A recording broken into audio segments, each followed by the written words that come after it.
Emang kumaha kitu hikmahna? Cek Kangjeng Nabi hikmahna.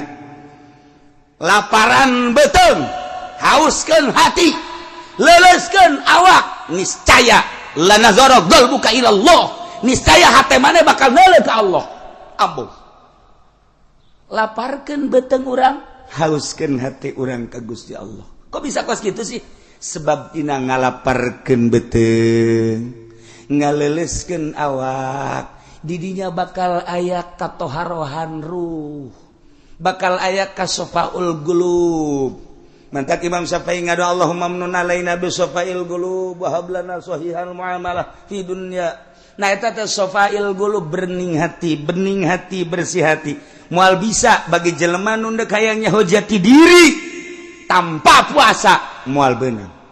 Puasa kelehkeun beuteung urang tina kadaharan, ngajauhan watak hewan-hewan, leleskeun awak urang ku sebab urang lapar awak jadi leles, seakan-akan urang keur menyiksa awak urang, siksa awak urang ku urang, beuteung laparan ku urang, kemudian hate horenganan jadi bersih, teu karasa ku urang teh hate teh jadi bersih aneh, ruh jadi suci, taharatir ruh wasafail qulub, nazara qalbuk ilallah. Ya Allah, hate bakal neuleuh ka Allah.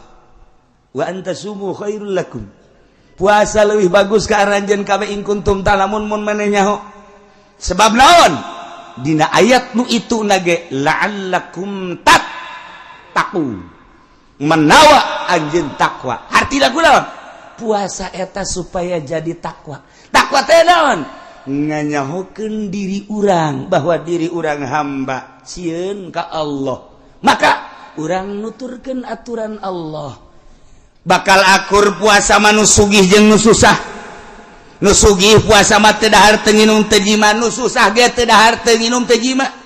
Sugan aya perbedaan, jang nu susah mah ti isuk-isuk ti subuh datang ka magrib, jang nu sugih mah salantaran loba duit datang ka lohor bae jang teu. Akur. Wa antasumu khairul lakum in kuntum ta'lamun. Akur bae nu sugih jeung nu susah. Nomor kahiji. Nomor kedua, bakal nimbulkeun talattuf wa tarahum. Sebab naon? Hate geus bening. Ketika urang sapoe dua poe ngarasakeun lapar, awak leles, hate beuki caang, roh beuki bersih, neuleuh urang ka jelema nu susah. Bari mikir horenganan lapar teh kos kieu, mana teuing batur anu terus-terusan lapar, timbul talattuf tarahum, hayang mere. Nu matak jelema nu boga di bulan puasa mah saplit-plitan nu sugih tetep bae, saplit-plitan nu boga tetep bae aya merena.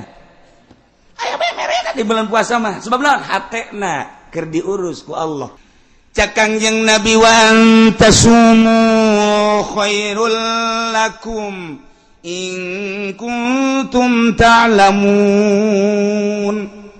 Lamun tadi menyaritakeun ya ayyuhalladzina amanu kutiba alaikumussyam, hukum puasa turun ayat eta teh tahun kadua hijrah. Sabada Kangjeng Nabi hijrah ti Mekkah ka Madinah tahun kahiji macan aya puasa, tahun kadua turun ayat ya ayyuhalladzina amanu kutiba alaikumussyam, jadi diinstruksikan puasa tahun kedua. Sementara Kangjeng Nabi di Madinah 10 tahun.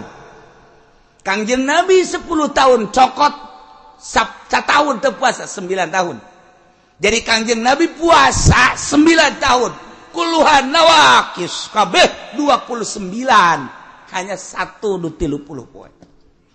Kangjeng Nabi puasa teh 29 hanya sakali nu 30 poe.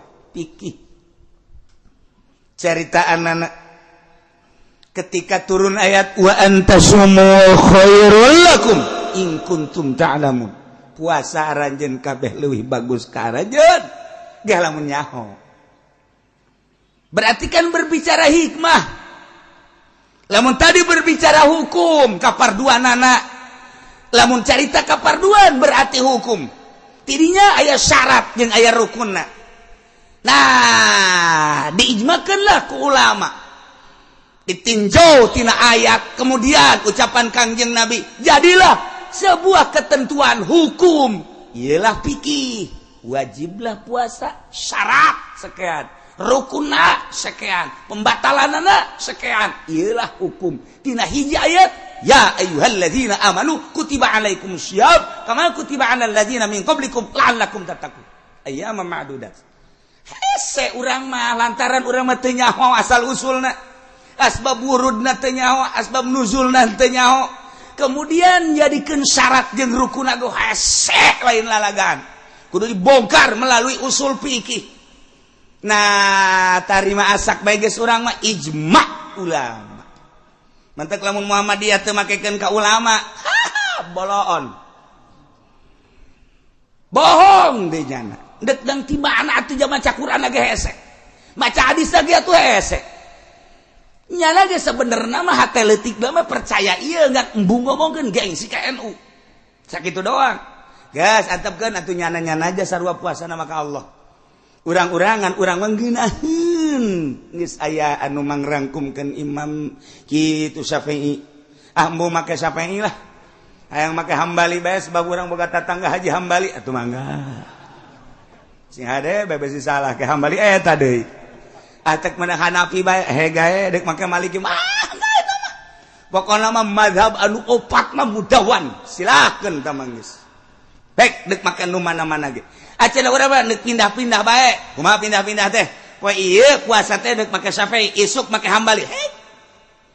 Engke poe ka opat make Maliki, poe ka lima mah, poe ka katilu make Maliki, ka opat make Hanafi. Balik deui ka Syafi'i atuh mangga bae. Becus mah.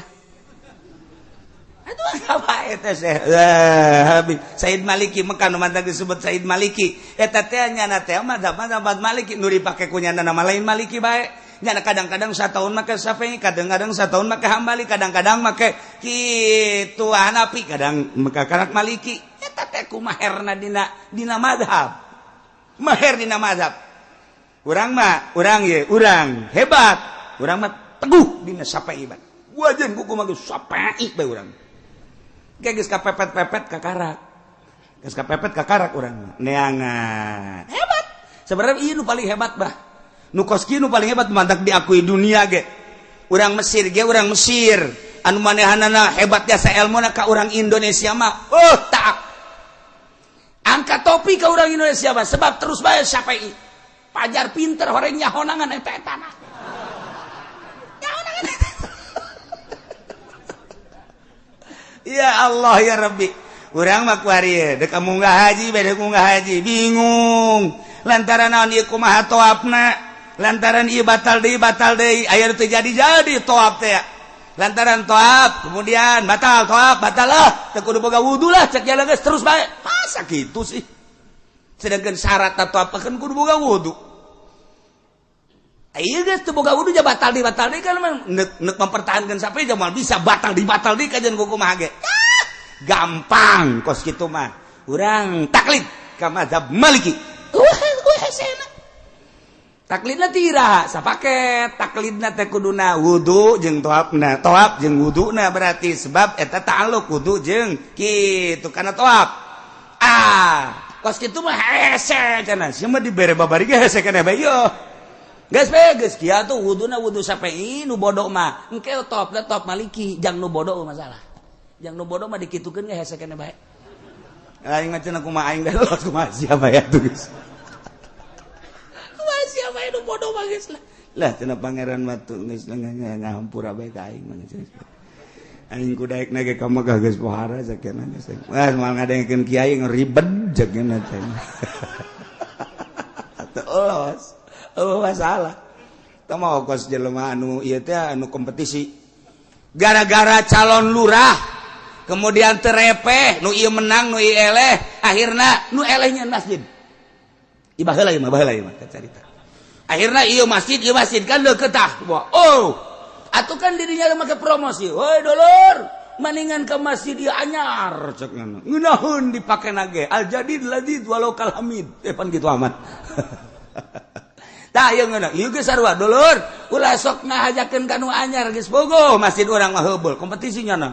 Masyarakat supaya nu cak ieu ka ieu cak ieu ka dieu cak ieu terus we woi mendingan kana ieu cenah di dieu mah aya tahriman woi ngeunaheun di dieu ge aya sholawatan woi kompetisi ujung-ujungna kieu dulur ngeunaheun geus salat di dieu mah geus teu kudu wudu ngeunaheun cenah tolol teh jelema ya pokokna salat kana itu mah kudu wudu bae di dieu mah teu wudu ge jadi bae cenah teh nasid anyar mah geus nu narimana mah pangeran ieu geus asal asup salat beres atuh pinuh di dieu jelema barodo atuh asal datang kadinya salat teu kudu wudu nyampe ke deui masyarakat dulur di Masjid Anyar mah asal salat bae teu kudu wudu ngeunaheun cek pada eta hese tah kos kitu tah nisbat dinu bodoh mah ye ge kitu toh padahal mah gampang kurang wudu ku arieu nih taklid ka Madam Maliki kurang belajar wudu Maliki sarua wudu mah jeung wudu sapengan pedah beda nah nya nama ieu doang urang mah ngusap sirah aingna nama dikumbah nu mantaknya nama kumbah lagi gitu lang zet tak ada kana sirahna beres jadi geus ka dituna toab amprok antal jeung awewe teu batal mazhab Maliki mazhab Hanafi nyan Hanafi nya nama antal jeung awewe teu batal eta kula waktu kamari ngainstruksikeun ka jamaah Maliki wabeh Maliki atuh ngahaja haji pendi masalah awewe teu batal masalah awewe teu batal terus sia mah oplok itu batal ke ulah dikitu-kitu teu bareres anak buah teh teu bareres kabeh Masya Allah nah urang lamun bisa mah geus bingung nah ulah ge talpek teh kumaha nah pembatalanana kan keluar ai hitut mah kabeh ge Hanafi bari kabeh batal ngising batal ulah kieu geus aing mah pas hitut aja sia batal henteu cak sante cak Hanafi hitut batal cak sia sia mah Hanafi urang lembur sia meureun itu batal kabeh lamun kaluar getih tah cak Syafi'i teu batal cak Maliki batal urang taklid ka mazhab Maliki terus kuntu urang kaluar getih atawa mimisan atawa titajong kan kaluar getih batal lah cak Maliki dah ketika urang kaluar getih batal pernah nyana tetep sia batal tak keluar getih aing balik deui lah ka Syafi'i atuh kira batal sia batal talpek karana tadi ti Syafi'i ka Maliki ti Maliki barang keluar getih ka Syafi'i deui engke di akhirat cak Syafi'i teu sia lain mazhab aing sia lantaran sia geus kaluar ti aing ka Maliki sia cak Maliki lain sia ge cak batal aing sia kurang balik deui ka Syafi'i ieu kudu kumaha nih malaikat seret nerakakeun talpek eta teu beurang sama kos kitu mah di hiji pagawean talpek nah ieu mah keur carita urang lamun nyaho mazhab ngeunaheun deuk Syafi'i bae Maliki justru ikhtilaful ummah rahmatul bedana ulama perbedaan ulama jadi rahmat lain jadi pacekcokan ku ari di urang mah perbedaan teh jadi pacekcokan kunaon eta lantaran ego asa aing bae kabeh ge ulah asa aing hormatilah ikhtilaf cak Gus Dur teh mah perbedaan itu harus kita hormati sebab dia punya dasar berarti kita harus menghormati dasar dia sebagaimana dia menghormati dasar kita masalah pacekcok teh ngan di urang mah jadi masalah sebab naon aya kepiraon-piraunan pan urang mah mana kepiraonan kunaon sia teu nurut ka aing eta piraonna ge urang mah ngaji teh lain kita nurut ka urang Allah geus sakitu ketika terturut ke orang mangga kadanan cara wali embung wauh jeung murid beusi naon beusi mere urang mah lain wauhan murid abeh mere panblon eta sabalikna wali urang mah bantak jara rawuh jasa urang mah jeung Allah nah wa antasumu khairul lakum puasa maraneh kabeh leuwih bagus ka maraneh kabeh in kuntum ta'lamun mun maneh nyaho berarti berbicara hikmah nyaho henteu sih hikmahna puasa sehingga bagus jasa emang kumaha kitu hikmahna cek Kangjeng Nabi hikmahna laparan beuteung hauskeun hati leuleuskeun awak niscaya lanazara qalbuka ila Allah niscaya hate maneh bakal neuleuh ka Allah ambuh laparkeun beuteung urang hauskeun hati urang ka Gusti Allah kok bisa kos kitu sih sebab dina ngalaparkeun beuteung ngaleleskeun awak didinya bakal aya katoharohan ruh bakal aya kasofaul qulub mantak Imam Syafi'i ngadu Allahumma mnun alaina bi sofail qulub wa hab lana sahihal muamalah fi dunya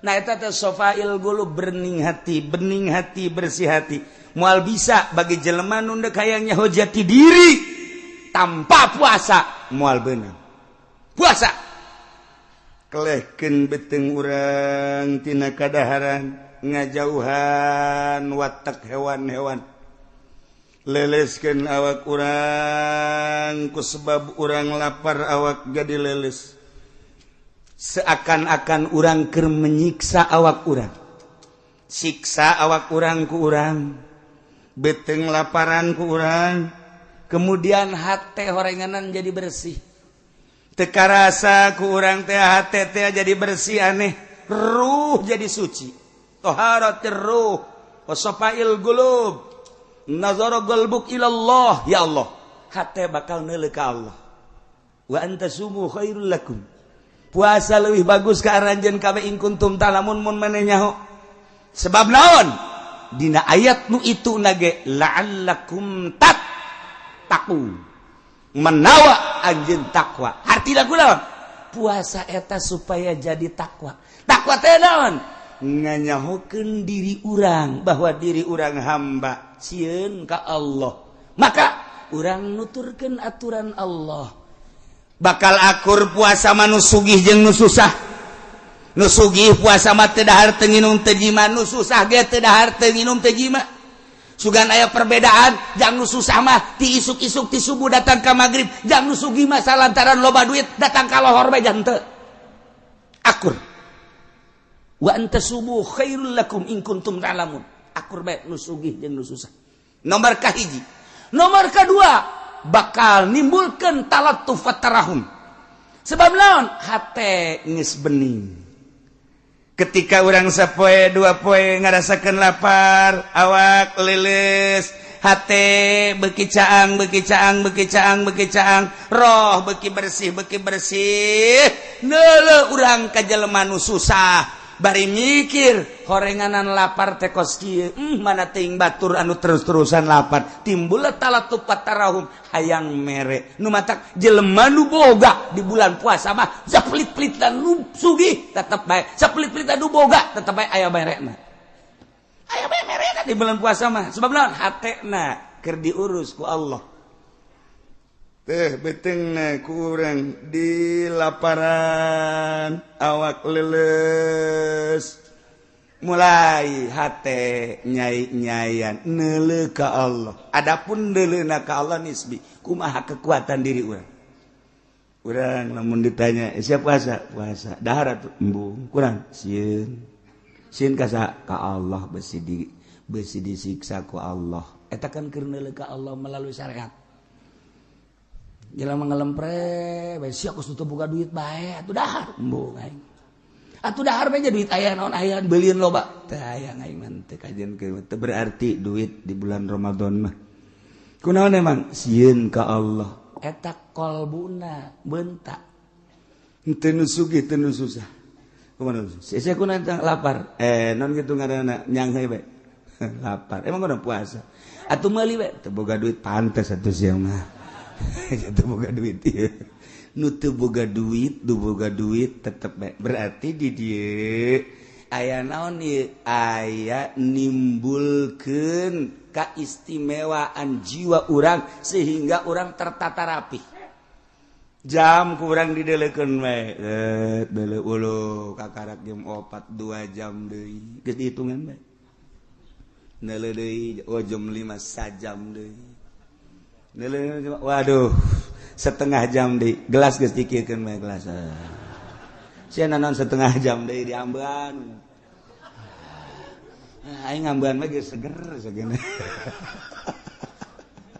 suara jasa eta teh lain lalagata jadi urang teh dididik disiplin nu sugih nu susah tersiplin ku ayana bulan puasa wa antasumu khairul lakum in kuntum ta'lamun mun maneh nyaho sehingga orang terdidik tersiplin nu sugih nu susah tetep bae bareng bae bukaan masyaallah karim nu paling istimewa la'allakum takun ieu teh nimbulkeun pengabdian nu sejati ka Gusti Allah. Mentet didinya terbagi engke bakalna puasa. Hiji aya puasa awam.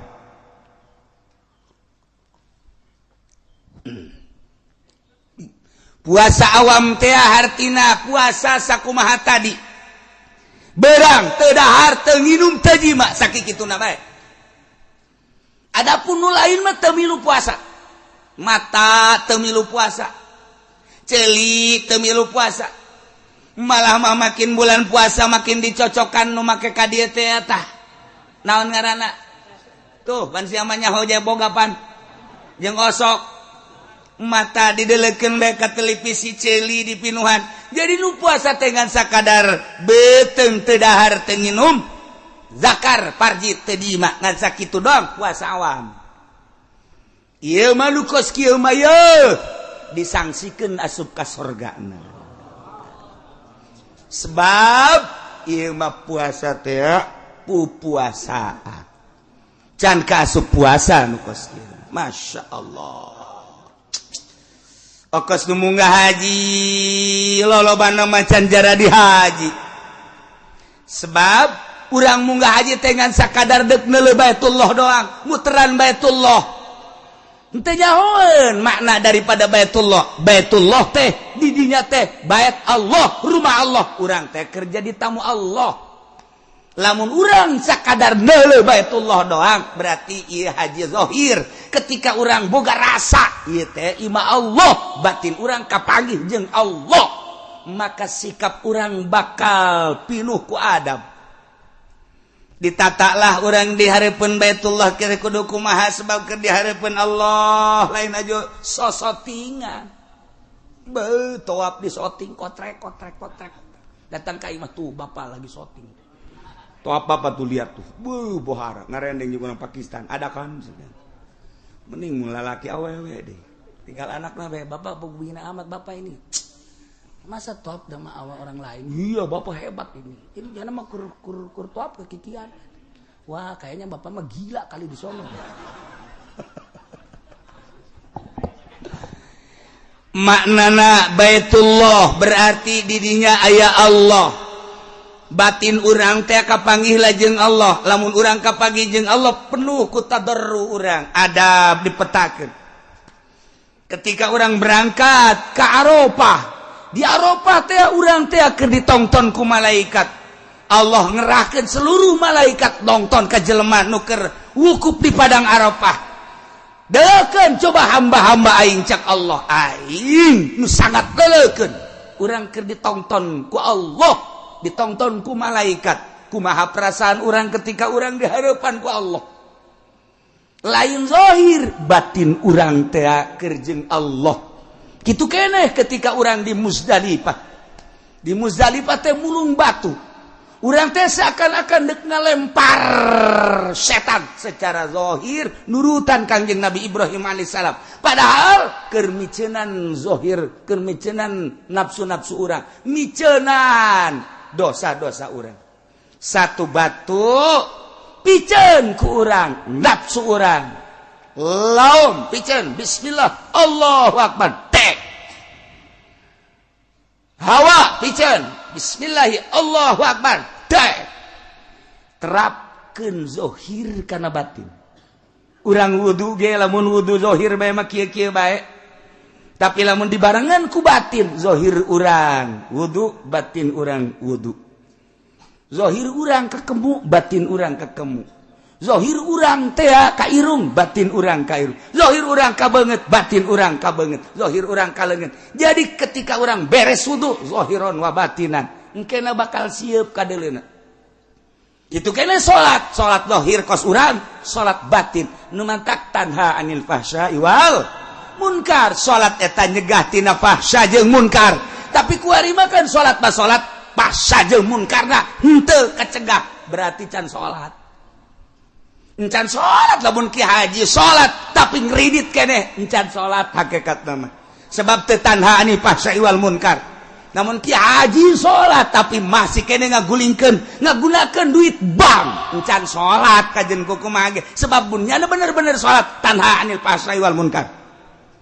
Dan selanjutnya ialah urang kakarak datang ka zahir sehingga dibuktina na kuari boro-boro pamarentah urang ge kos kieu keneh. Ndek iraha urang datang ka paeh teu ngurusan batin. Terus-terusan urang mah ngurusan nini bengking bae teh tadi teh. Silaturahmi ngudag nini dagang ngudag nini ngameteran sawah ngameteran nini ngaji urang mah hayang kapanggih jeung nini atuh sasarian nini nyaging cuna gede jasa ngacai deui ta nini-ninina.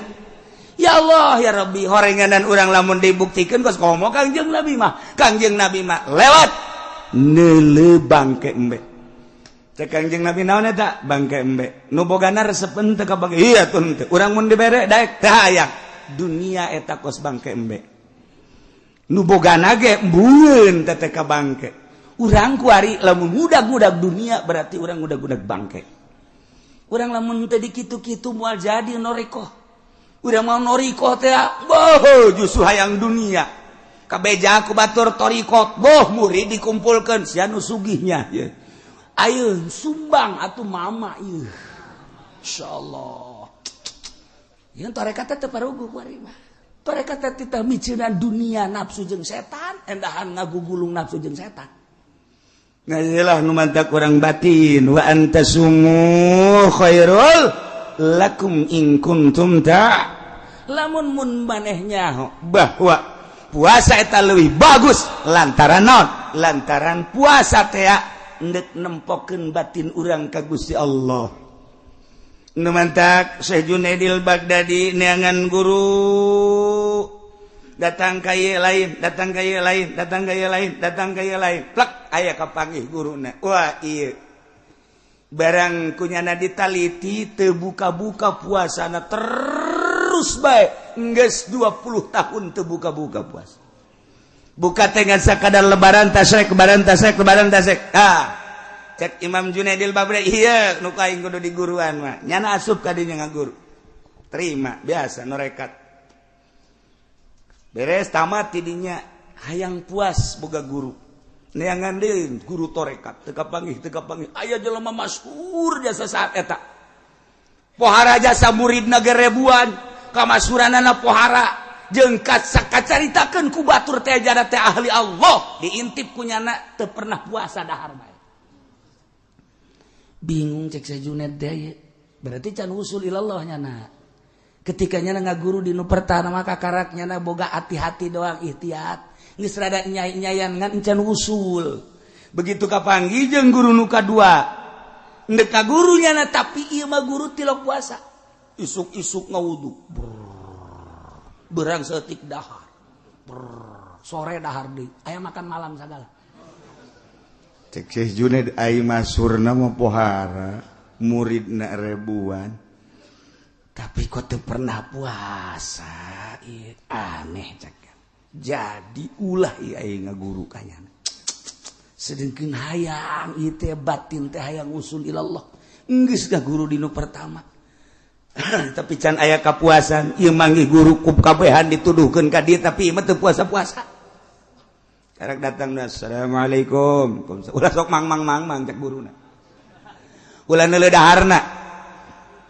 Turutan mama daharna ku sia. Nyana geus kaget. Urusan puasa mah gampang jak nyana. Ja orai ge loba nu puasa. Hewan-hewan ge loba nu puasa. Jahat. Geus. Mun dek berangkat ka Allah, dek berangkat tayang usul ilallah. Ayo ku guru di dia. Teu kudu puasa jeung mama mah dahar bae. Cek harapan kiamat. Cek kira teu jadilah. Jahat eta. Encan ge ngomong ai teh jadi mah geus indit. Ih, pada kanyahoan bae. Ai moal geus indit teh kudu mama moal maksakeun ai. Balik deui ka ditu ka sok puasa. Emang di jero hatena deuk balik deui kana puasa. Balik deui nya kana puasa ka ditu teh. Nya di jalan ge geus puyeng we nya ji. Pan tapi pan nya nyahueun bae nya cek nya. iya aing dek balik deui nya ceknya nah ieu si kumaha mang aing mang balik deui datang da kana puasa bae datang ka ditu pan teu jadi atuh guguruna ka ditu deui balik deui ka ditu cak gurun sok puasa teh ulah ka dieu ayo ka balik deui ka ditu sebab sia mah wusulna bakal di ditu lain di dieu ulah di dieu sia mah nurutan puasana doang ibadah nu lain mah teu diturutan je aing ka ditu dicarekan ka ditu dicarekan wah jakena ieu teh beres si kos kieu ayo ka ditu lanjut ulah di dieu sia mah ngan saukur nurutan puasana doang lain ka Allah sia mah nurutan teh ka makhluk teu jadi teh mah kos kitu mah ibadah Allah nyana geus terngiang-ngiang Syekh Junaid balik deui ka ditu ka kiai anu sok dahar bae teh datang ka hareup datang ka jeung geus kieu bae kiaina ayo sia geura ka dieu ayo sia geura ka dieu balik ka ditu sia puasa bae geus sia aduh sakira ieu teu beres ieu urusan ieu langsung ada sujud da hampura bawa ieu neuk dihideung neuk dibeureum ku mama mah bae pokona kula mah neuk guru bae kageus ka mama di dieu mah dahar bae kajeun nah sebodoh alah lamun geus kos kitu kudu pasrah neuk kumaha pokona meunang dahar teh deuk nginum bae hayu bae sebab usul ka Allah mah lain ku puasa lain ku dahar usul ka Allah mah ku safail qulub bersih hate dahar bae ge ai bersih hate mah usul ilallah puasa bae ge ai hayang sugih mah moal usul ilallah puasa bae ge aya hayang berkaromah mah moal usul ilallah puasa bae ge hayang dihebat-hebat ku batur bejakeun aing mah puasa bae kitu moal usul ilallah salah sia ibadah kos kitu geus ku mama bae cekeuna kula dar dahar ngana mus dahar nambah aduh mama kede nama mah jarak wali mah bebas beuh kede nusun ya udah geus dahar ke pondok sore-sore nah dahar dah nya dahar wae aing irah dididikna cek ieu dahar terus-terusan turun dahar dipanggil dahar terus sore dipanggil dahar sore bang dahar kabelah dieuna terus dididik jadi puasa jeung dahar bakal akur lamun bening hate ngan metode doang bahwa lamun urang lapar ieu hate jadi bersih aya jelema nu kudu bersih hatena seubeuh bae sebab manusia diciptakan ku Gusti Allah beda-beda karakter. Aya nu mun lapar perem, eleh careuh mah. Aya nya nama lamun seubeuh perem bae. Sabalikna aya nu mun seubeuh buringas. Aya lamun lapar buringas. Geus kumaha karakter-karakterna. Mama murid mama teu kabehna dahar tuh nu itu mah titah puasa bae tuh nu itu mah malah mah aya 40 poe teu meunang dahar teu meunang nginum itu mah tuh saminggu nu teu meunang daharna nu itu mah 3 poe teu meunang dahar nu itu mah sapoe sapeting sakali doang daharna potongan maneh mah Junaid segala sia mah potongan dahar ayo dahar bae cek Junaid aing burung dianggap tukang dahar cek teh dahar sia mah dahar kobloh dieuna dicarekan moal wusul ilallah sia dahar bae mah Junaid ambo sakjana ieu jasa ieu budak guru kos ieu jasa mana aya wali dahar bae eueuh dongengna jak Kangjeng Nabi ge baheula carang dahar atuh kabelah dieuna para sahabat anu usul ilallah mah carang dahar kabelah dieuna para tabiin usul ilallah mah carang dahar dongeng na dahar bae wusul ilallah sia mah datang ka dengan dahar doang je nya aya aing si kudu kumaha ieu teu dahar salah korenganan kos kitulah guru mursyid mah maksudna dahar jeung teu dahar teh ka Allah bae puasa ulah hayang naon imam mun ditanya sia naon puasa naon hizib eta salah moal wusul ilallah sia naon ieu puasa naon aing puasaan hikmat geus 3 tahun abeh tamu loba ambalayah neraka jahanam eta sia naon ieu puasa abeh naon dagang abeh laku puasa teu beres eta lah puasa fikih puasa zahir puasa batin mah Allah hiji be kulantaran diparentahna ku Allah puasa teh cak guru Ki Junaid Allah nitah nangan Ramadan doang puasa salian Ramadan mah teu dititah ku Gusti Allah adapun puasa nu lain tah manang Kangjeng Nabi in kuntum tuhibbunallah fattabi'uni yuhibbukumullah ndak dituturkan itu mangga Kangjeng Nabi ndak teu bae langsung ke Allah mangga nu pusat nama puasa mah Ramadan doang Allah tah nu nitah hiji saja nama Kangjeng Nabi matak sian dek puasa ke Allah dek teu puasa ke Allah ulah nurutan guru ieu mah daharna ja guru aing ge dahar bae beresna sia kajen hukum Allah ulah sok nurutan manusia ibadah satungtung nurutan manusia eta mah ngaranna ibadah zahir ibadah batin mah hiji bae Allah sia kajen guru ka mana Junaid lamun satungtung nurutan manusia bae moal husul ilallah hiji bae Allah puasa cak Allah teu puasa cak Allah kukumaha ge cak Allah bae ge geura tereh geura ge tereh ge hayo dipetakeun Syekh Junaid teh anggap maneh teh keur ka Mekah Junaid lamun ka Mekah teh kan kudu make pakaian ihram begitu datang ka Baitullah teh maneh teh kudu tawaf di dieu teh kan jadi tamu Allah ulah jadi tamu Arab tidinya maneh sa'i ka Allah karak cukur selesai tahallul yeuh awak maneh teh Masjidil Haram Junaid tah qalbu teh eta teh Baitullah puterkeun ruh maneh di Baitullah jadikeun roh maneh tamu Allah di diri maneh ieu teh kabeh diciptakeun jangka Allah Junaid sok lamun urang dek ka Mekah mah jadi tamu Allah teh kudu make visa kudu make kendaraan ka ditu kudu make paspor kudu make biaya tapi maneh mah hayang jadi tamu Allah sapoe sapeting bisa 600 bisa 360 kali kapanggih jeung Allah maneh jadi tamu Allah sapoe sapeting 360 kali kapanggih jeung Allah asal bisa sok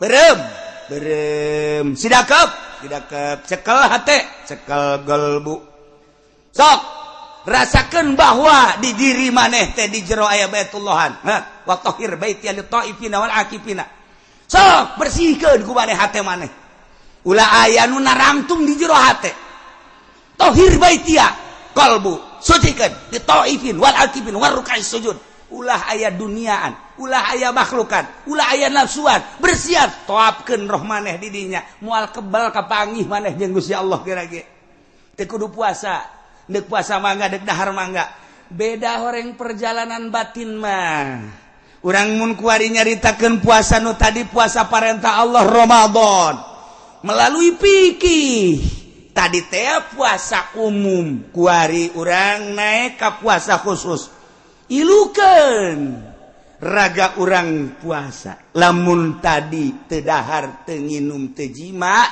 kuari raga urang pilukeun puasa puasakeun mata puasakeun ceuli puasakeun irung puasakeun sungut puasakeun leungeun puasakeun dubur kubul jeung suku sok milukeun puasa ulah sadeuleu-deuleuna ulah sadenge-dengena ulah saambe-ambeuna ulah salempang-lempangna ulah sacekel-cekelna sakumaha Allah ngainstruksikeun puasa puasakeun raga urang ilah puasa khusus puasa para sholihin urang lamun geus datang kadinya bakal ngeunaheun karasana ku urang gerege puasa tah siapkeun ti kuari jang dapur abeh ulah kaganggu urang mana kade panggil ku urang pamajikan lamun urang mama sini sini duduk sini lamun orang lembur mah nyai kade nyai diuk di dieu naon aki nyai jeung aki ieu dek bulan puasa kakak hayang tentrem ibadah tah ieu mah urusan dapur pakaian budak dirinya kabeh tah geus disadiakeun 50 jutanya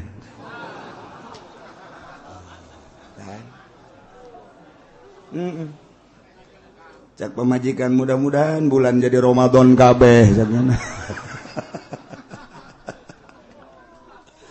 Kada ada 50 juta waktu tah 20 juta geus ulah ngagagu-ngagu besi kakak mah itikaf teh besi kakak mah maca Quran teh besi kakak mah kumaha kakak bae tah geus disadiakeun ulah aya naon-naon heuh Kak kan geunah tah atawa 10 juta tah kayak gampang kurang mah aya kongkorong kana jual habek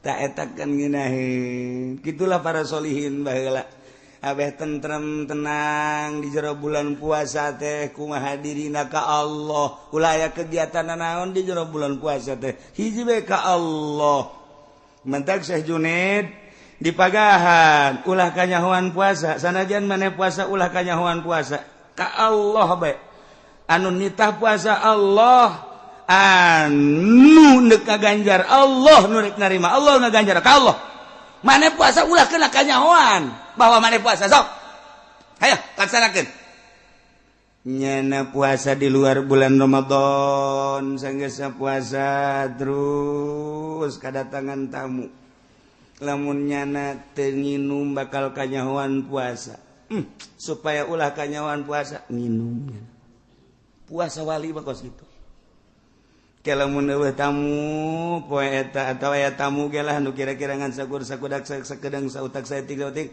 nu nyana moal nyangkeun bahwa nyana puasa atuh teu buka kira-kira bakal kebel nyana diuk di dinya mun henteu milu dahar bakal kanyahoan puasa dahar teu kanyahoan sababaraha taun ge tak Junaidil Baghdadi teh puasa atawa henteu na ku jelema-jelema teu kanyahoan urang mah pan lain urang mah datang tamu dar ayo mang aja tidak lagi puasa saya aduh sedikit lagi nih aduh namatin dah bangsa 20 hari lagi bom habak gimana kos gitu ya tawa lain udah gajaran kos gitu iya keur carita ka jero ieu mah urang mah hese kos gitu teh hayang kanyahoan bae ku batur mantak aing si didengekeun we sumah encan aya nu ngalem-ngalemnya aing ieu geus puasa bae encan aya nu kadenge bu haji anu mah puasa bae sia namu kadinya mah hararese sebab puasa tah hayang kadenge kos kitu tah ngeunaheun asarakan aja jantung tarariis iman henteu bae tah eta urang kos kitu sumah hese batinna hiji bae ibadahna ka Allah nu bakal narimana Allah nu bakal ngaganjarna Allah ulah ditolelir manusia mah sabodokeun manusia mun urang bisa bari muasyarah hege ulah kanyahoan ku jelema mun teu bisa muasyarah urang nyepi sorangan bae lamun nyepi sorangan bae masih kena diudag-udag keneh bae bari urang can bisa hate urang teh urang indit ka mana ka leuweung urang indit ka gunung nyalametkeun ibadah ka Allah doang ada mah Allah nama eta-eta keneh di gunung eta di leuweung eta di kota eta cuman ieu hayang embung kanyahoan ibadah urang cukup ka Allah doang eta lah nu hese mulai Ki Junaidil Baghdadi nelusuri ternyata horenganan ulah keluar ti parentah Allah disimpulkeunlah dina kitab Ki Junaid kula boga guru dua nu hiji puasa bae nu hiji mah dahar bae ketika diteliti nu puasa bae hayang usul ilallah ngabersihkeun diri melalui puasa lantaran Kangjeng nyarita laparkeun beuteung hauskeun hate leuleuskeun awak niscaya maneh bakal deuleu ka zat Allah hate maneh puasa guru kula nu hiji dahar bae caknyana ulah sok nyeun ibadah dahar diparentah asalkeun ka Gusti Allah keun daripada urang puasa kemudian jijeunan ibadah tanpa diparentah ku Allah engke urang boga rasa aing mah hebat jasa padahal lain diparentah ku Allah asa diparentah ku Allah cilaka sia moal wusul ilallah nya nama dahar bae ka dituna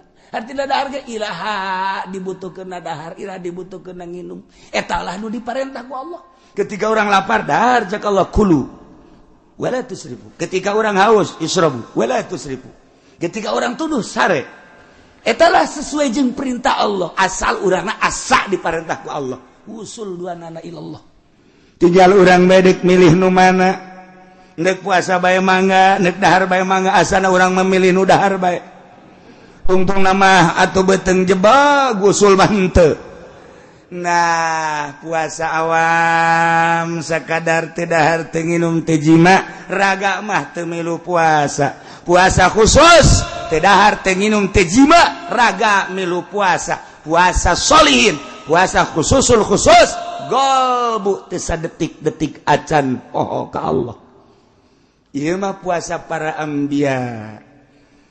Di samping teu dahar teu nginum teu jima raga milu puasa celi mata celi irung kabeh milu puasa golbu teu dipohokeun ka Allah barang sadetik ge pohona ka Allah lamun poho ka Allah ceuriknya nama jeung ceurikeun poho ka Allah yang ceurikan poho ka Allah masyaallah kan kitulah tahapan-tahapan jelema berpuasa ka Allah tinggal urang di jero bulan Ramadan wayahna di samping teu dahar teu nginum teu jima raga urang pilukeun puasa tipi ku urang ulah pati disetel teuing HP ulah pati diumbar teuing ubral obrol aya nu teu mangpaat maksudna teu mangpaat aya mangpaat mah pek bae mangpaat keagamaan rohani urang kitu keneh urang ubral obrol aya teu mangpaat mah ulah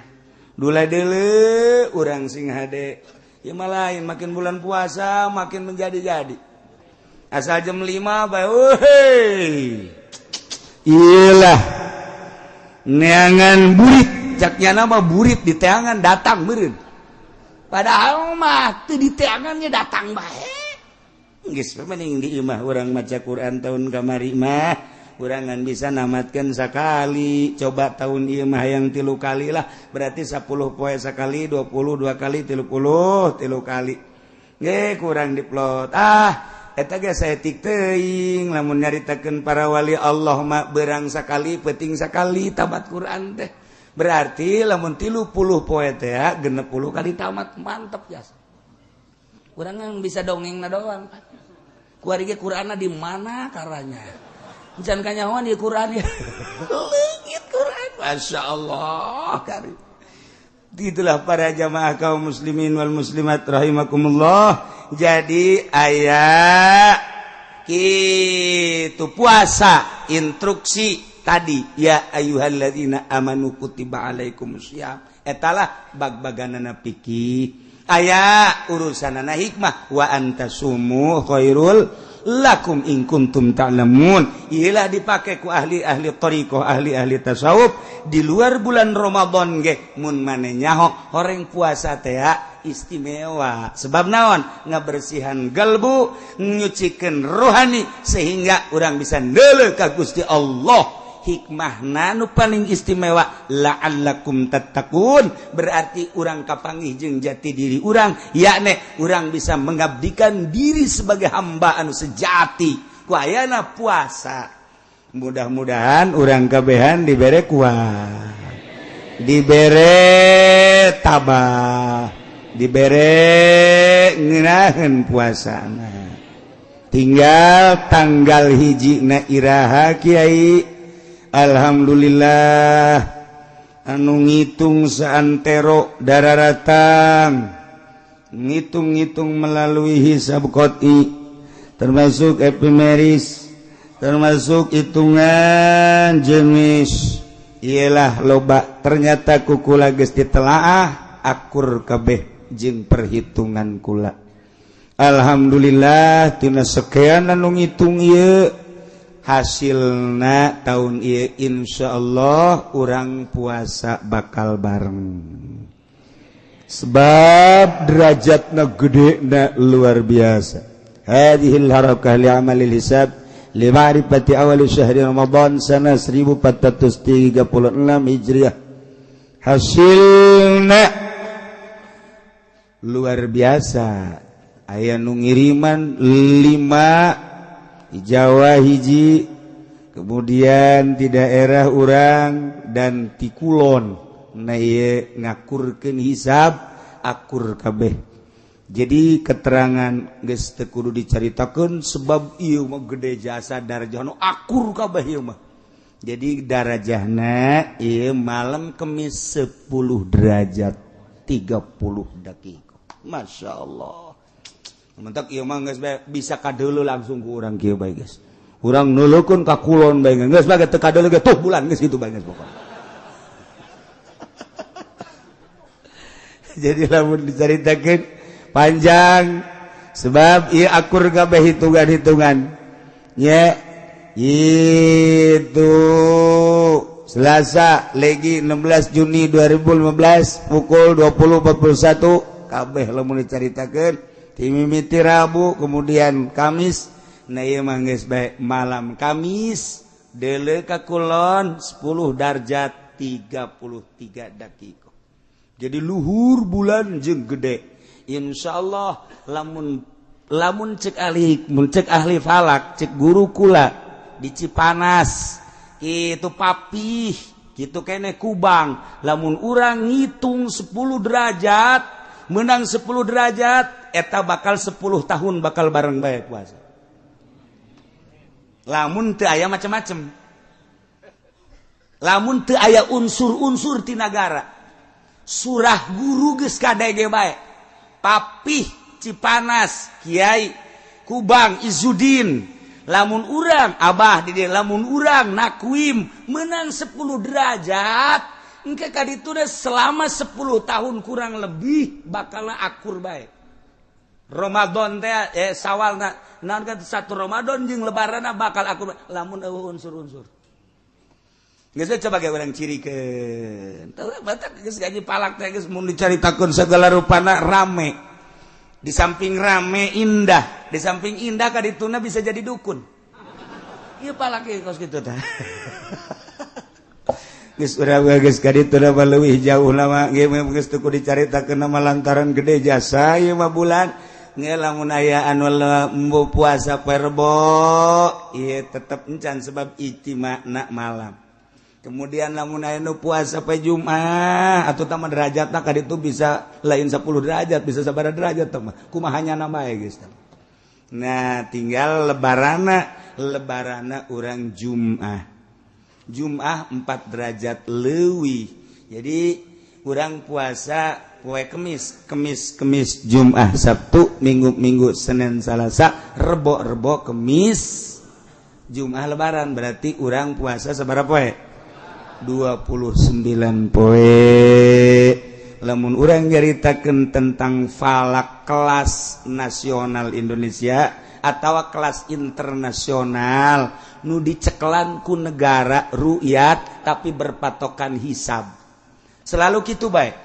Nu diceklan ru'yat nu jadi patokan hisab, moal bisa ru'yat tanpa hisab. Kalau urang nyaritakeun tentang hisab Baghdad, di Baghdad nu jadi patokan tetap hisab bae kajen kumaha ge. Sebab naon? Sebab ru'yat hese. Hanya orang-orang tertentu keputusan negara tetap ru'yat tetapi tetap nu main hisab. Iyalah Baghdad. Seluruh kitab-kitab lamun ku urang dicaritakeun komo aya nama aya falak temporer.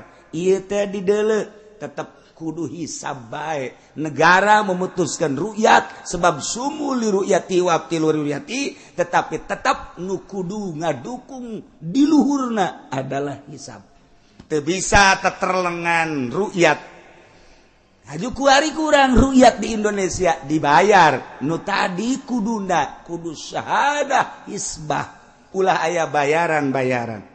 Geus urang kuari manggeus husnuzon. Mana baik silahkan. Nu penting mah boga patokan jeung nyaho tanggal hijina iraha. Kula mah teu ngajak ngan sakadar nyaritakeun ilmu kebenaran loba ti Jawa Timur ngirimkeun, ti Jawa Tengah ngirimkeun, ti Banten ge aya ngirim, ti daerah urang ge aya ngirimkeun. Alhamdulillah simpatisanna para ulama Jawa Timur, Jawa Tengah terhadap di dieu sehingga nyana hayang babarengan make Sulamun Nairen sakadar nyaritakeun hasil Sulamun Nairen Jawa Timur, Jawa Tengah, Banten termasuk kula jeung aya babaraha murid kula nu ngitung sarua 10 derajat. Nah gitulah ieu mah sakadar nyaritakeun bola macana nek nungguan pamarentah mangga masalah sakadar nyaritakeun jeung teu kudu nanya kiai deuk kira puasana babatok sia meureun aing mah neuk poe Kemis tapos kitu. Jadi lamun neuk poe Kemis make hisab teu ngajak ngan nyaritakeun kaistimewaan ulama kabeh meunang Kiai Mansur Jakarta jembatan 5. Nah iyalah ulama urang nu kudu diakui ku urang jeung nu kudu dihudangkeun di tulangna ku urang sebab lain sakadar sakitu nyana guguru ti Abdul Hamid nyana guguru ti Ulug Bek nyana guguru ti urang Spanyol diakui dunia internasional ulah haju tidak usah dipake kelemahanana naon heula ulah sok haju ulah teu make karang heula pelebah mana ngarang heula lamun teu make pelebah mana ieu kasalahanana ajukeunlah ka ahli-ahli palak sebab lain kula mah sakadar nyaritakeun teu bisa kula mah di Jawa Timur aya jago palak nu make sulam di Jawa Tengah jago palak nu make sulam di urang Cianjur Sukabumi nu jago palak make sulam aya selentingan ulah dipake sulam mangga bae itu make mah deuk make naon silakan ngan kula masih keneh make sulam munairen jeung para ulama-ulama salafus sholihin anu masih mempertahankan ulama Indonesia. Iya ulama Indonesia ge diaku dunia. Ya samun dicaritakeun tentang tukilan-tukilanana, insyaallah kula ge boga ngan moal beusi pajar ego. Tukilan Habib Usman ti abah kula ambalaya sakieu barang dibacaan hebat jasa. Tukilan Kiai Mansurna sakieu ti ditu ti guru kula mun Habib Usman ti abah lamun ieu mah ye ti guru sakieu dibacaan hebat. Geus. Ieu mah jangan yakinkeun bahwa menurut hisab qotis sulam munairen 10 derajat malam Kemis. Kula deuk puasa poe Kemis, lebaran poe Jumat. Sakitu bae tamun geus.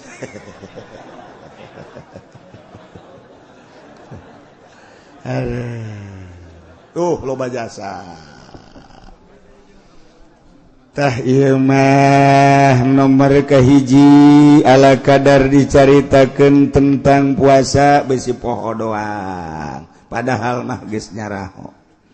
Nomor kaduana nu penting mah tanggal hiji Ramadan alhamdulillah geus dicaritakeun poe Kemis bahkan lebarana poe Jumat urang puasa 29 hari.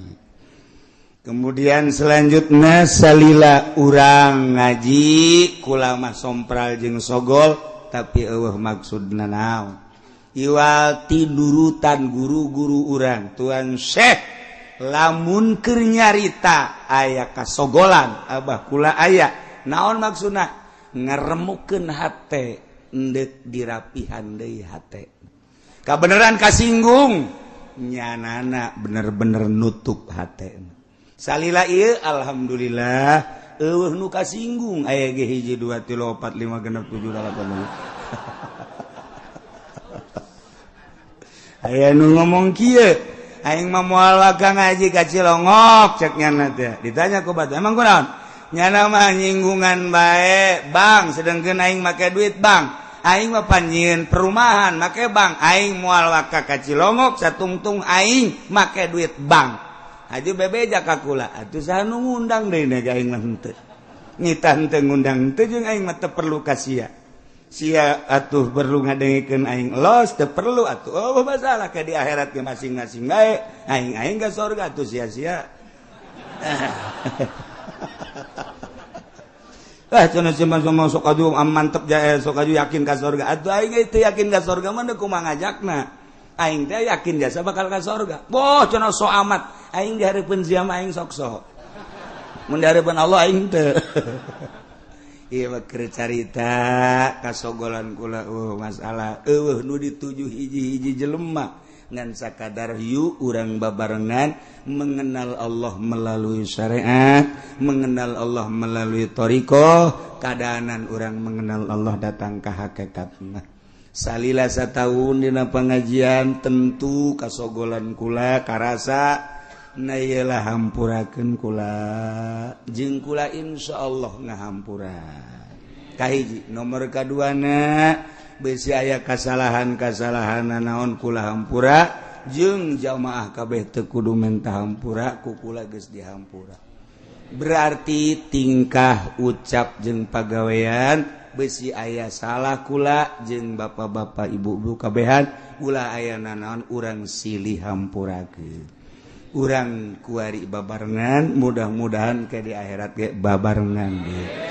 Kemudian urang kitu menghadapi bulan suci Ramadan urang babarengan puasa selalu ingat ke Allah Subhanahu wa ta'ala hampura segala rupa kerabat-kerabat nu aya di pondok pesantren boh kula sakeluarga kitu keneh sae kaya aya nu aya di pondok pesantren adik-adik kula kabeh ulah aya naon-naon nya. Jadi urang kuari terakhir pengajian untuk di tahun ieu mudah-mudahan ke urang kapanggih deui di bulan Syawal kabeneran aya haul abah nu kabeneran aya waktu dina haul abah urang lebaran poe Jumat kemudian Sabtu urang nyawalan Sabtu Minggu Senin Selasa Rabu Kamis Jumat Sabtu tah urang malam Minggu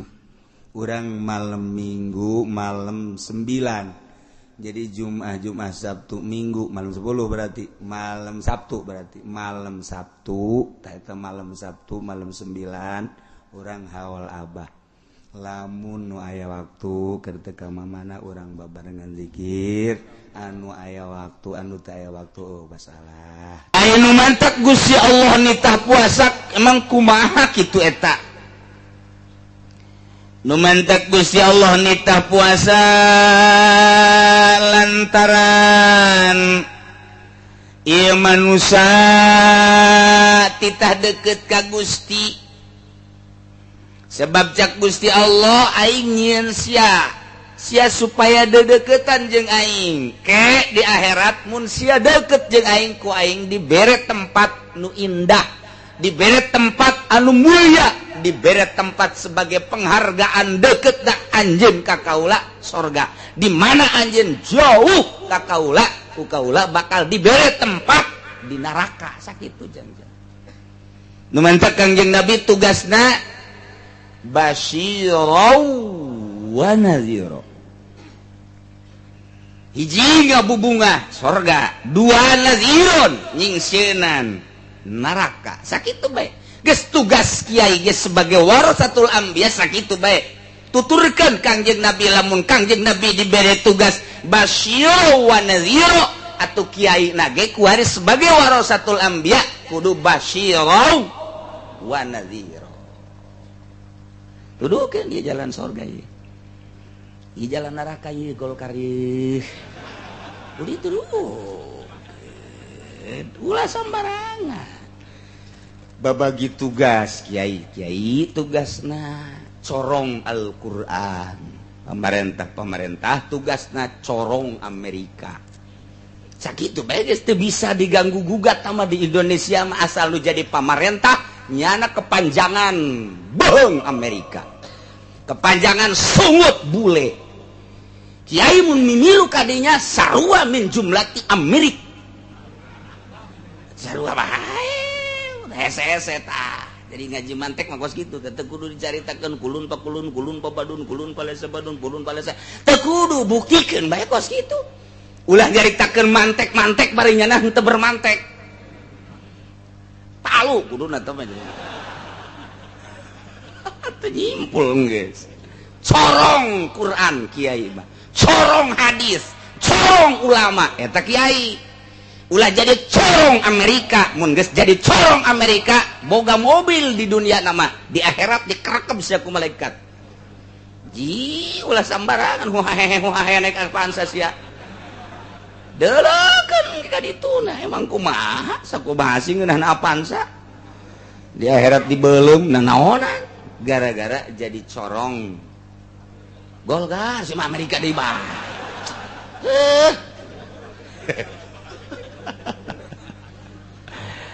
atuh nun teu bae ngan hampir kitu bae kabeh.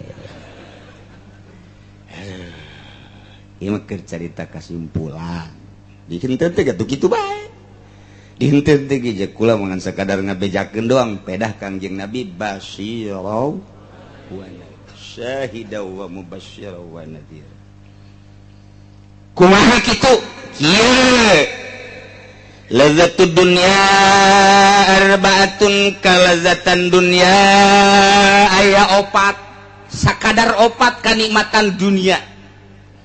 Hiji at-ta'am dahar, dua wasyarab nginum, tilu wal jima'u jima sek. Nomor kaopat naon molor. Sakitu kok perhatikan sebagai ieu teh meunang ti Kangjeng Nabi dikemas ku ulama. Oh ngan sakitu kalazatan dunia. Mantak ibu lulusan ngajelaskeun ge nikmatud dunya salasah ngan nama. Kadituna aya idkhulu zakar. Bisa dulu eta ibu ruslan. Nikmatud dunya salasan fardhu taban naumun wa qublatun wa idkhulu zakar. Nikmat dunya ngan tilu tengetkeun ku sararia cak Ibnu Ruslan. Hiji naumun molor, kadua qublatun nyium, katiluna mana nyium. Itu kalau zakar tangga bebeskeun pana kol tongprong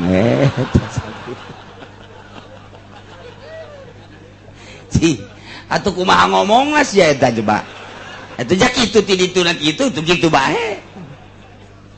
Aduh cek urang Jawa apa iku sia boten ngertos ora iso orang Jawa ya wis gue lulu dah.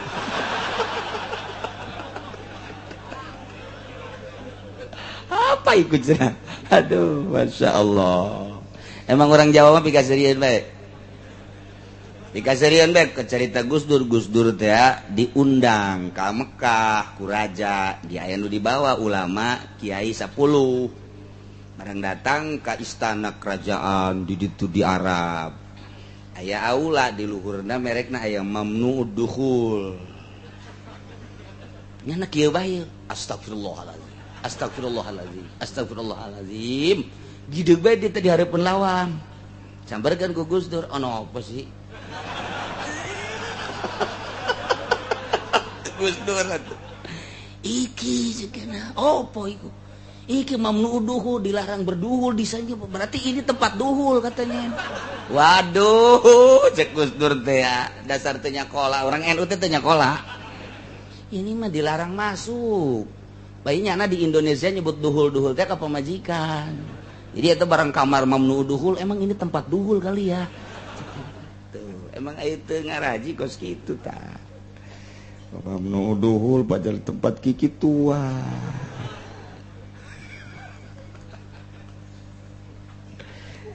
Nah, hiji dahar, dua nginum, hartina to'am teh kadaharan.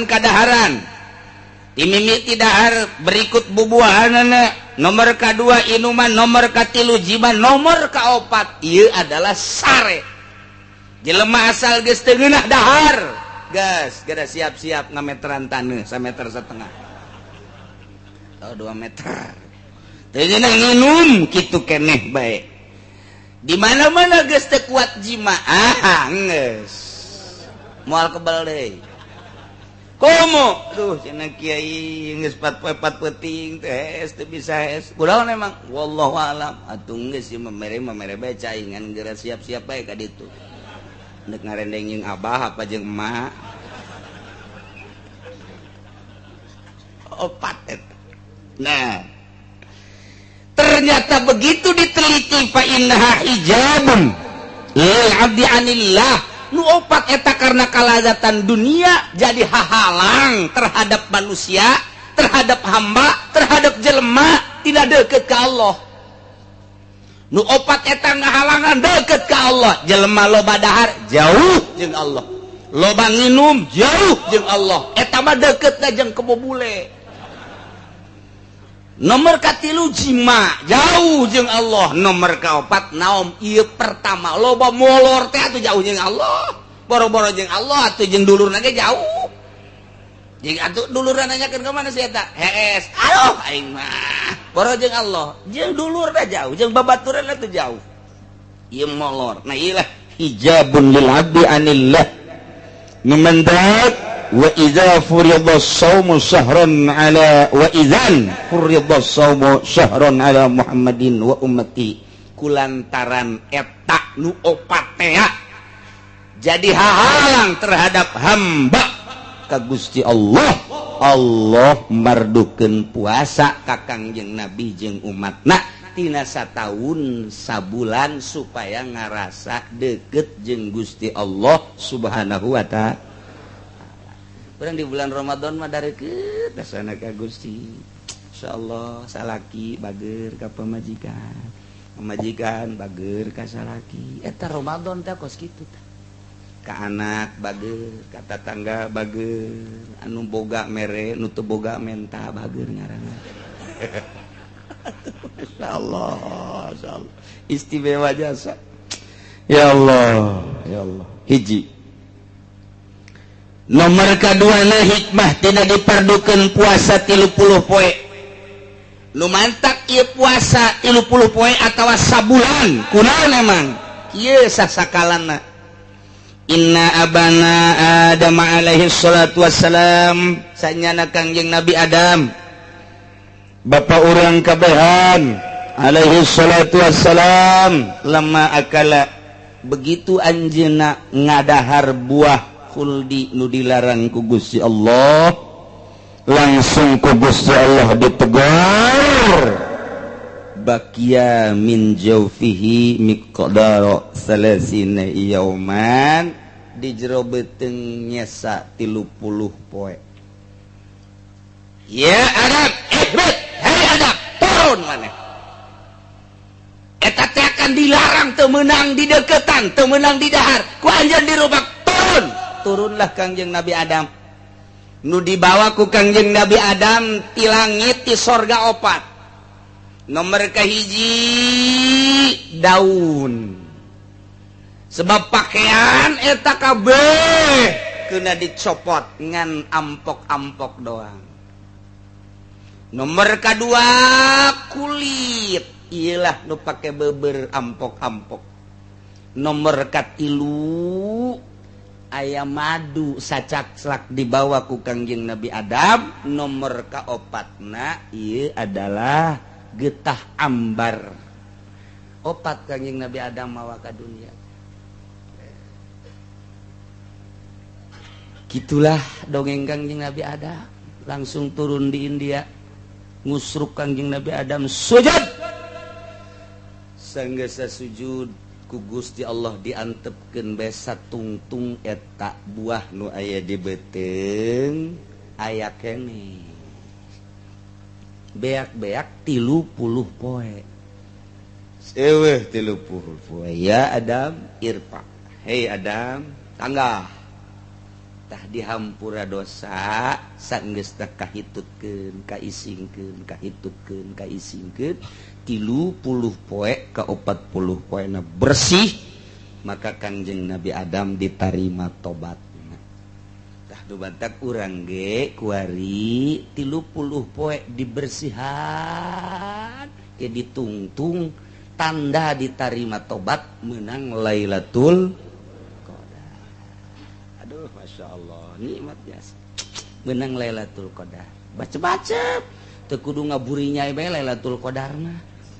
Urang ieu timiti puasa teh cedah dongeng na batur mah ngaburi nyai belah langit segala rupa Lailatul Qadar. Lain ku kitu bae Lailatul Qadar. Lain eta pamajikan haju seuri ge eta Lailatul Qadar. Aduh Gusti aing puasa teh dibere Lailatul Qadar aing ku Gusti Allah. Kunaon pamajikan nu biasa manyun bae seuri.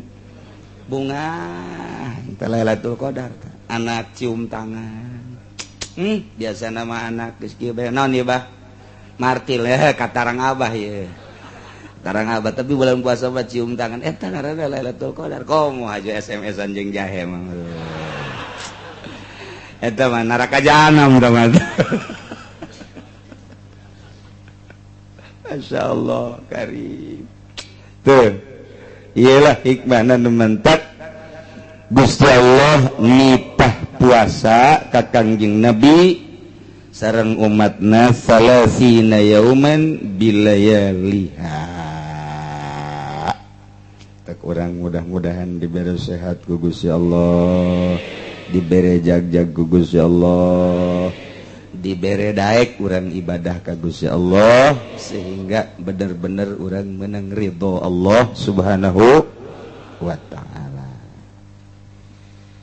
Diriwayatkeun dina disyaratkeun puasa teh kieu. Innallaha ta'ala khalaqal aqla. Sanyana Gusti Allah ngadamel akal. Begitu didamel eta akal ku Gusti Allah, cak Gusti Allah, ya aqlu aqbal. Akal, madep. Fa aqbala, akal madep ka Gusti Allah.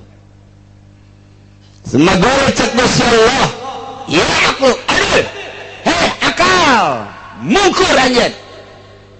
Akal adbaro mungkur. Nurut jasa akal. Cek Gusti Allah ya aqlu man anta wa man ana. Saha anjeun jeung saha kaula? Cik akal anta rabbi wa ana abduka dhaif. Gusti pangeran abdi, ari abdi mah hamba Gusti anu dhaif. Cik Gusti Allah ya aqlu ma khalaqtu khalqan a'azza minka. Kaula teu ngadamel makhluk nu leuwih mulia tibatan anjeun, sebab anjeun mah geus ngaku jasa. Begitu ditanya man anta wa man ana, anjeun teh ngajawab anta rabbi wa ana abduka dhaif. Istimewa akal mah, nyaho posisi eta akal, nyaho tempat eta akal. Beres yes, maneh ku kaula didamel makhluk nu pangmulia-mulyana, cicing maneh akal bakal diterapkan di manusia maneh akal. Ya sukeun ka manusia-manusia nek urang ieu aya akalan. Nyaho posisi akal memang kumaha kitu. Akal nu sampurna teh nyaho posisi, kumaha nyaho posisina? Mun kopiah dipake di luhur ku akal kan. Sapatu dipake di sap di dieu di handap. Hiji waktu sapatu dikahulukeun. Kopiah dikasukukeun wah akalan. Wah akalan teh geus kitu ngaranna. Pamajikan ku urang dihormat, pamajikan urang ka urang ngahormat akal.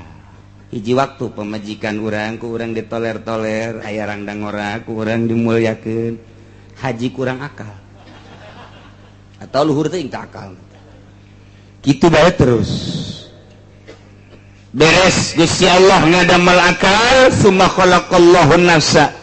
Gusti Allah ngadamel nafsu ku ari. Baqala lah cak Gusti Allah akbil nafsu mana panjen falam tujib. Begitu digerokeun sia nafsu tali akbil ka dieu maneh, ka dieu menghadap tetep bae nafsu ngabuageun bae, ngabuageun. Eta bahasa hebat tah ngabuageun. Geus pohara jasa tah ngabageun, jadi gabageun batu geus teu robah saeutik-eutik acan ih atuh cicing bae. Masyaallah. Sumagala lah tuluy ngomong deui Gusti Allah, aya nafsu tali ka dieu tetep bae falam tujib ngabuageun bandel teu daek madep ka Gusti Allah jeung teu daek nembalan-nembalan acan. Iyalah nafsu. Ada satu mana di dunia baik tapi ditanya cek Gusti Allah, sumagala lah man anta wa man ana nafsu. Saha anjeun? Saha kaula? Jawab. Faqalat ana wa anta. Tuh kula mah kula, Gusti mah Gusti. Wah, eta kakarak dijieun we geus kos kitu nafsu tah. Geus babagi jeung Gusti Allah teh. Ya Allah, ya Rabbi, ilah nafsu.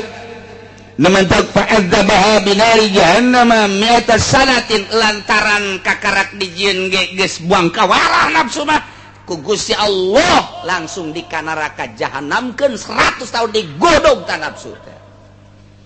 Digolotrokeun nafsu 100 tahun di neraka jahanam.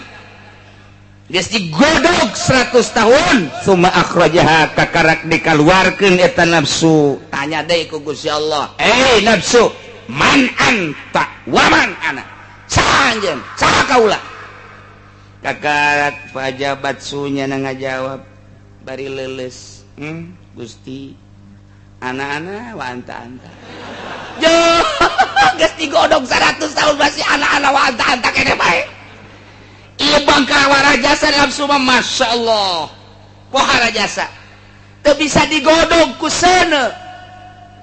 Nah cek Gusti Allah coba dek dilunakeun ieu nafsu teh ye summa ja'alaha finaril jumi atasana kuari make seuneu lapar nafsu digodog make seuneuna lain nari jahanam tapi make naril ju kena lapar ieu diulah itu diulah ieu diulah itu diulah ieu dipegung diantepkeun nafsu teh kena mandiri sorangan bae kakarak eta nafsu ngolemprah geus cicing bae tungkul bae eta nafsu tadina mah tanggah bae anak-anak wa anta-anta eta nafsu tanggah bae barang di laparan dibere dahar henteu dibere nginum henteu nafsu ya wewe dibelokeun ku Gusti Allah cicing bae maneh mah maneh bae nafsu coba jadi kahayang-kahayang teh aku ari dipuasakeun